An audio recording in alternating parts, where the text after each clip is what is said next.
worth, what they can generate for the economy, and what kind of jobs they're allowed to take, because the UK also has what is called a restricted labour access, so only certain categories of jobs are available to foreigners. Aside from that, it's also implemented what it calls a sponsorship system. So now the sponsorship system basically forces organizations that want to bring in migrants to become sponsors. For that, of course, they have to pay a fee. Depending on the size of your organization, the fee is more or less hefty. In virtue of having become a sponsor, which is the only way that you're allowed to bring in migrants, you also have certain duties. Your only freedom by having bought into the system is to bring in migrants. But your duties are to make sure that those migrants comply to all the rules that they have to comply to. And that also means that you have to survey them. So this has brought in a culture of suspicion and fear, because if you're found to have breached any of the rules, or if the migrants that you've brought in are found to breach any of the rules, your license is thus withdrawn. Now, in a very, very fickle economy, that means that you lose the ability to generate money if you're a university, for example, because universities largely depend on the revenue that they draw from international students. And if you're a company, that means that ultimately, until you can reapply, which generally takes a very long time, you're no longer able to hire new migrants. And that's a very big loss for your company. So it has ultimately generated a situation where private institutions are more and more tied to the states. And they're more and more likely to be dictated by the states what they can and what they can't do, not only in terms of who they can bring in, but equally how they can do it. So the length of time that you're able to hire somebody for is one example.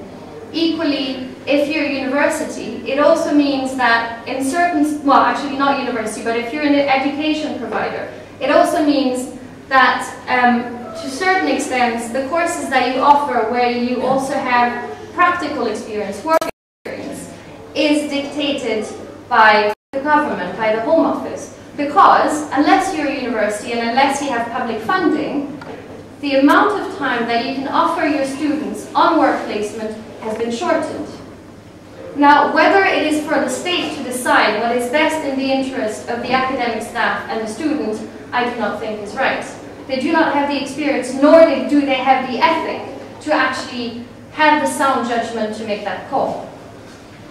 So, having kind of laid out what the situation is in the UK, I'll break it down in terms of how it affects various civil rights, and I'll give you some examples. So, primarily, migration policies define an individual's right to a private life, simply because your dependents might not be allowed in the country. Again, because if they do not score correctly in terms of financial, in terms of education, in terms of how well they master the language, they will not be allowed entry into the country. Now, effectively, this means that a lot of people who might want to come to the UK to study or to work will be deprived of their right to carry on their private life with their partners or their children, whoever it might be. What also happens, and this is more specific to academia in the UK, if you're a foreign student and you require a visa, and you're coming for courses that are less than 12 months, the government simply no longer allows you to bring migrants unless those migrants can actually qualify for a visa of their own right. Which basically means that mature students who have a partner or who have children, or let's say the case of many Muslim young women who require a chaperone to come into a country, will simply not be allowed to have access to a series of courses, mainly master courses. Again, whether it's for a government to decide who actually has the right to choose a course and who has the right to live their life on their own terms, I think is not correct. But migration policies not only make it hard for migrants to carry out their private lives as they see fit, it also ultimately affects the ability of their own nationals to live their private lives as they see fit. And with the Manifesto Club, we've come across the case of a Nigerian British couple. They reside in Nigeria, but both of them wanted to come to the UK for a visit, for a 6-month visit, so on a tourist visa. Simple. Now, because the woman had previously been allocated a visa, but ultimately decided not to use that visa, for some reason, the border agent who treated her case decided she wouldn't be given a visa this time. So this UK citizen, who has every right to come to his own country and should have the right to bring his partner to actually enjoy the country that she has a tie to, both of them decided not to come. It had no meaning for him to come to his country without his wife. Now, I do not see how a state can forbid its own citizens to actually make the choice of who it is they decide to live with and how it is that they decide to live with that partner.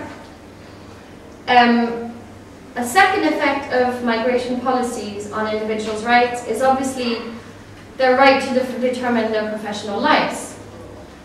Of course, the general debate is that we are living in a very tough world, that the economy is extremely strained, and that governments should be thinking of their own people before anything else. And so they should restrict the job market to the nationals in their own country. But this completely contradicts the right to better your own life. This actually impedes your right to seek out the job that you absolutely desire to do, just like it prevents you from carrying out and showing to the world those abilities that you have. And reversely, it prevents companies from actually picking the very best individuals for the job, just like it prevents companies from actually retaining those individuals. And currently, our government, well, thankfully I'm not a British national in that aspect, but the current government, the Conservative government, not satisfied with the points-based immigration system, has decided to tighten the screws. So it's brought in a migration cap. It's very arbitrarily decided a number of migrants who would be allowed within the country per year. So it's ultimately telling companies, this is your quota. If you're a sponsor, if you buy into the system, this is the number of migrant workers that you're allowed to bring in per month. That's it. After that, tough luck. What it does and what it kind of oversaw is that this will also impact renewing visas for the workers that they have. Now, in many cases, it makes absolutely no sense for a company to hire and retrain an individual when that person absolutely and perfectly fits in the company's culture, when that person has developed personal ties with its colleague, when that person has been conducting a project, isn't the best fit to actually carry out that project. So not only are companies prevented from hiring exactly who they want, but they're also, in certain cases, there's a jeopardy on them retaining the employees that they have. This is particularly problematic for certain areas, and namely academia, because the way that the points-based immigration system and the migration cap were designed in the UK is following a strictly business model. Now, there are some domains that do not work strictly like business, and academia is one of them. Academia has very set cycles, so it has very specific times during the year when it hires people. So having monthly quotas to hire people is not going to work for a university because they have a peak of hiring. Now, this conundrum hasn't been sorted out at all so far. So universities are basically left in a situation where they have to make do with what has been imposed on them. And I have been told of many cases where people basically couldn't be hired even though the hiring process had already been going on for a 2-year cycle, even though they were part of an international team carrying out some very specific projects, even though those individuals had actually been drawing students towards them, because certain students want to study with certain academics. So many universities, such as the University of Cambridge, have now basically issued an unofficial policy of, if you can hire somebody who comes from the EU or the UK instead of a visa national, do so.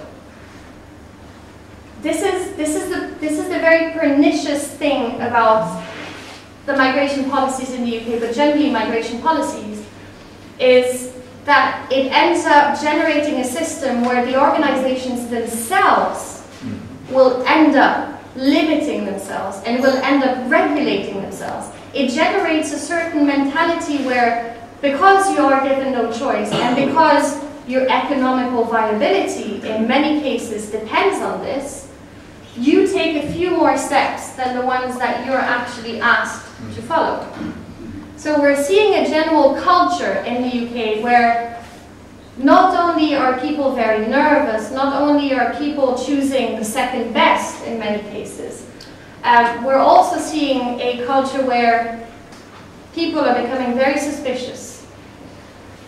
This is another very critical point with the migration policies in the UK, and that's in virtue of the monitoring duties that I discussed before.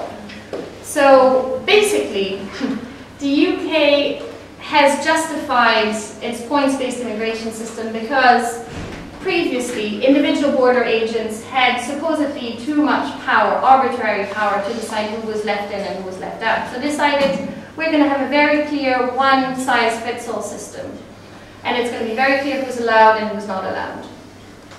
But what they've done, because they didn't want to lose their ability to kind of tighten the ropes if they needed to, or just let off some steam, they didn't want to lose that ability to adjust the system, they put in fairly vague clauses and fairly vague duties.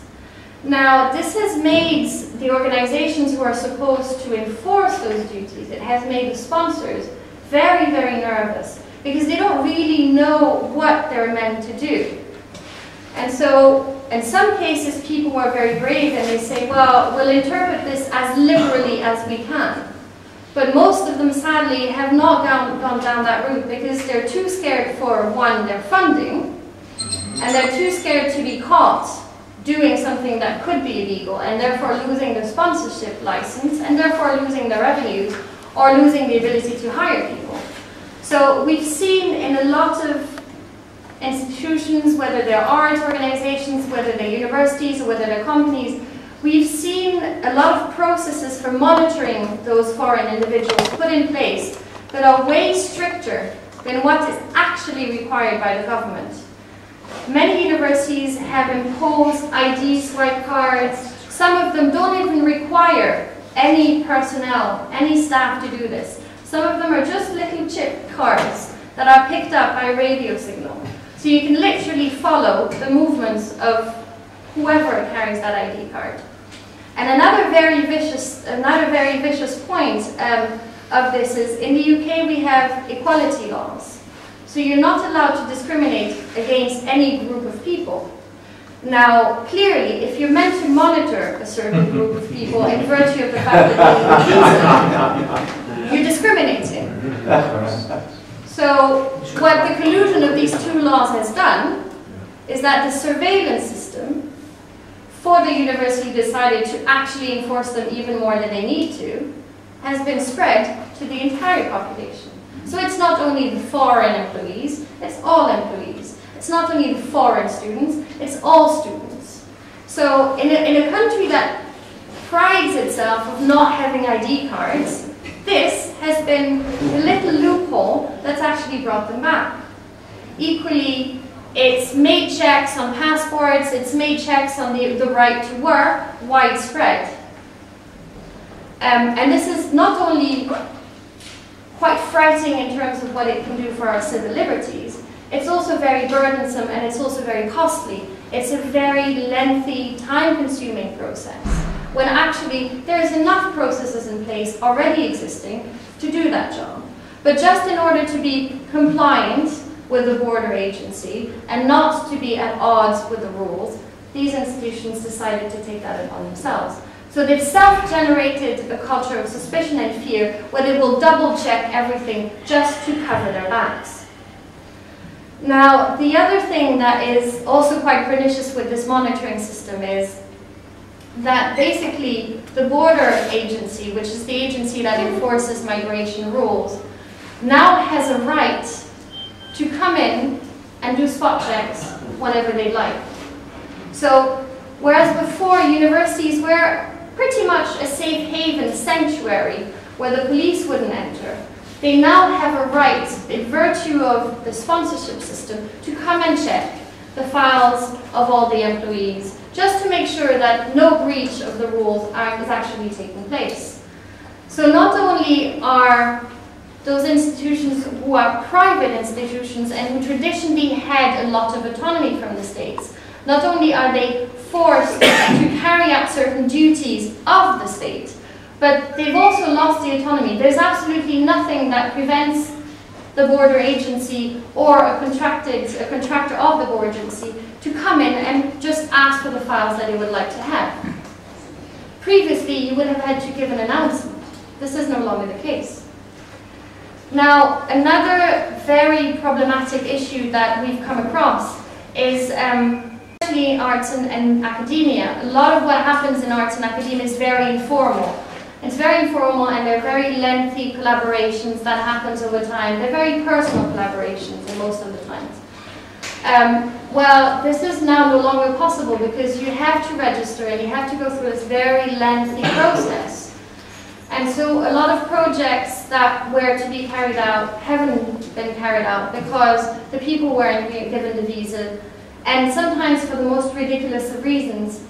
There was this one example of a Chinese businessman who was meant to be hired by a very big British company and whose visa ended up not being delivered because the exchange rate for the yen into pounds fluctuated ever so slightly within the period during which they have to have a certain amount of money on their bank account.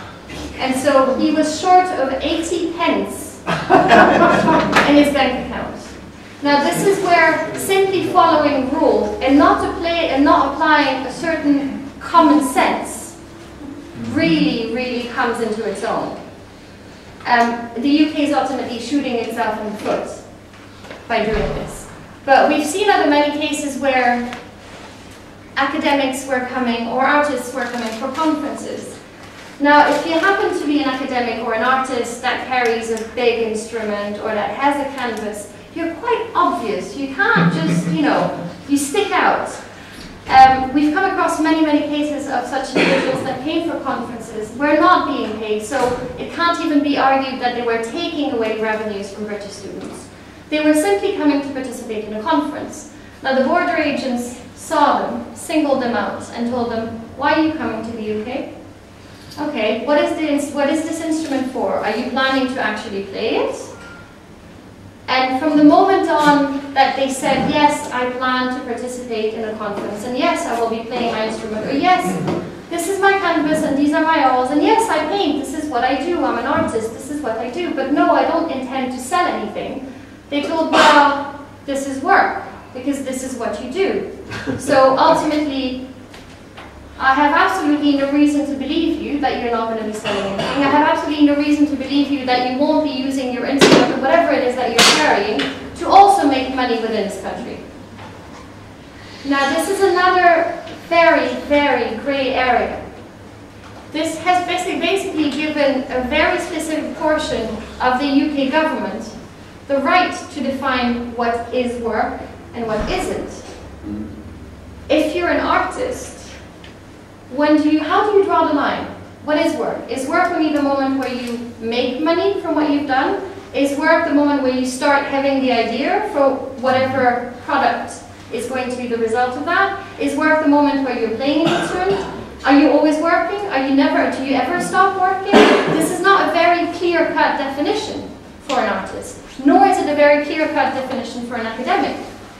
But the border agency, because it doesn't actually have a grasp of those fields, because it has a very conservative definition of work, and because it sees foreigners as taking away, literally this is ultimately the problem, it sees foreigners as straining the resources of this poor little island which is already supposedly all overpopulated, has decided that in case of doubt, you take the most rigid stance, just to be sure. Now, there is some hope, thankfully, because along with a few other organizations, we're mounting a campaign for a judicial review on the definition of work that is being used by the border agency. Where that will lead us, we will see. But it has the potential of raising a fairly high-profile case. And there's nothing the government hates more than having very bad press. So we'll see where we go. And we might even have a successful legal challenge. So, I mean, this you can kind of see how the government is more and more creeping into various areas that didn't used to be under its remit. You can see how the government is more and more deciding what can be done on its territories. You can more and more see clearly how a government that is losing its ability to actually hold a social contract that binds it to its citizens, because nowadays so many issues are transnational and international, is reverting to the only thing that it can still kind of control. It's reverting to controlling who can enter its borders. Now ultimately this is quite inadequate position, and this is quite it's an illusion, because at the end of the day you can forbid people from coming legally, you can reduce the legal numbers, you can reduce the numbers that you can count in and out, but all you do is you increase the numbers of people who will come illegally. And we've seen many, many cases of organizations that actually tell whoever they want to bring in, just come in as a tourist. Just don't say anything, just come in as a tourist. It's too risky, it's too costly, it's too lengthy for us, just come in as a tourist. So ultimately, what the government is doing is it's generating even more of a situation that it will be able to grab onto later on to say, well, see, there's more and more people who abuse our laws, there's more and more people who come in here as legal migrants. We need to tighten the screws into it. Migration policies ultimately don't do much else but to increase the number of illegal migrants, but to increase the number of people who break the laws. Because there's hardly anything that you can do against the desire of people to cross countries. People will do it. Not far from here in Lampedusa, they know that very well, and they see on a daily basis ships full of people who risk their lives to come. People will come because people want a better life for themselves, because people don't have a choice, because climatic changes happen and they can't provide for themselves, because people want to live a different way than the ones that they were born into. So it seems very absurd in a world such as our own, where you're asked and you're expected to move more and more, or you have no choice but to do that. It seems very absurd to actually want to regulate this, and it seems against the current to actually want to tighten your migration policies. We live in a world where most of us have lived in a different country. Actually, how many of you have lived in a different country than the one you were born in? Define live, more than one month. Whatever, your definition of live is your definition of live. I mean, who am I to say, This is quite a good representation already. And we're fortunate enough to be able to actually admit to that. I sadly have many friends who are illegal migrants, and they would never be able to, to admit that, because if they did, their life would be in jeopardy. So I really give it to you that in a world where national borders are actually more and more porous, they're not only more and more porous to individuals, to migrants, they're just more and more porous. I mean, how many environmental issues cannot be dealt with by national, states? How many epidemics cannot be dealt with by national states? National states are no longer able to protect their citizens in the way they used to. They do not fulfill their duties of the social contract that they've supposedly signed with us.